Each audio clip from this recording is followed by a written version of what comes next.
කොහොමද යාළුවනේ ඔයාලා හොඳින් ඉන්නවද? මම මේ පරයිතොට ආපු දවසක් තමයි මේ වීඩියෝ එක හදන්නේ. බලන්න සුන්දර පරිසරේ හරිම ලස්සනයි නේද? මේ ඉතින් අම්මත් එක්ක මම නිවාඩු දවසේ උදේ පාන්දර එයත් එක්ක ආපු දවසක් තමයි. මං ඉතින් අම්මව එහායින් තියලා මං ඉතින් මේ පැත්තෙන් ටිකක් ඇතුළට ඇවිල්ලා වතුරේ බැස්සා. හරිම සනීපයි. හැබැයි ඉතින් පරයිතොට වෙන්ද වගේ නම් වතුර ගොඩක් නැහැ. ගොඩාක් වතුර අඩුයි. වතුර අඩු හින්දා මං ඉතින් ටිකක් ඈතට වෙන්න ගැඹුරු තැනකට ගිහිල්ලා නාන්න හිතුවා. මට ඉතින් චුට්ටක් පීනන්න පුළුවන් නේ. මං ඉතින් මගේ ඔළුව රිලැක්ස් වෙන්නත් එක්ක මේ වගේ තැන්වල ගොඩාක් ආසයි මේ ඇවිදින්න. මං ඉතින් මගේ බයික් එක තියෙන හින්දා නිවාඩු දවසට මට හිතුණු තැන්වල ඇවිදින්න යනවා.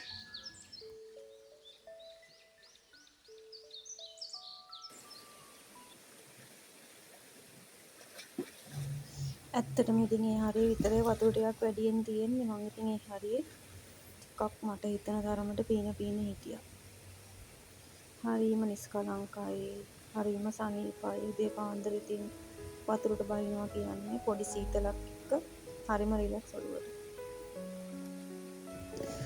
මට නම් මගේ ජීවිතේ තනියෙන් ඉන්න එකත් හරිම නිදහසක් තියෙනවා.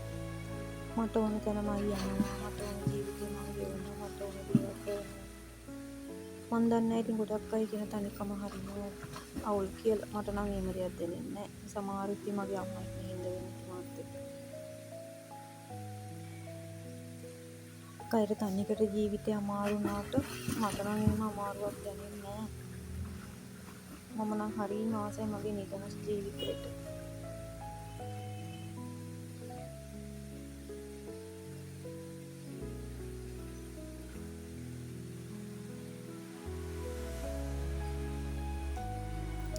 මම මේ වීඩියෝ ගොඩක් ෂෝට් කරලා හැදුවේ.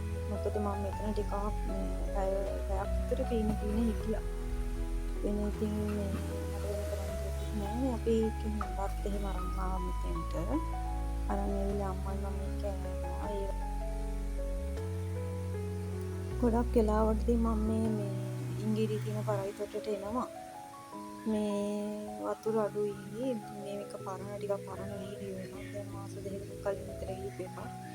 එදායින් පස්සේ නම් මම පරයිතොට ගියේ නෑ. මොකද මට සෙට් නෑ කියලා හිතුණා. මොකද දැන් මෙතන වතුර අඩුයි. මට තාම හිතෙනවා වතුර නැද්ද දන්නේ නෑ.